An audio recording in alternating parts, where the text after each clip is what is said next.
Aabot sa 30,000 katao ang mabibigyan ng pagkakataon na magkaroon ng sariling bahay na disente, ligtas at abot-kaya. Nitong Sabado, sinimula ng Department of Human Settlements and Urban Development sa pangunguna ni Secretary Jose Ramon Aliling ang pamamahagi ng mga housing units sa Santa Maria Highlands sa Bulacan. Ang naturang aktibidad ay bahagi ng Pambansang Pabahay para sa Pilipino o 4PH program ni Pangulong Ferdinand R. Marcos Jr. Ang proyektong ito na suportado ng Pag-ibig Fund ay binubuo ng 33 multi-story buildings na maglalaan ng kabuuang 11,016 units ng condominium type na pabahay.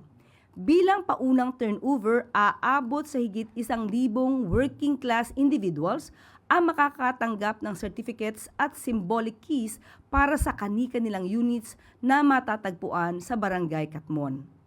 Binigyan diin naman ng DSUD ang pagpapabilis ng mga proseso upang mas maraming pamilyang Pilipino ang matulungan at makamit ang kanilang pangarap na magkaroon ng sariling tahanan.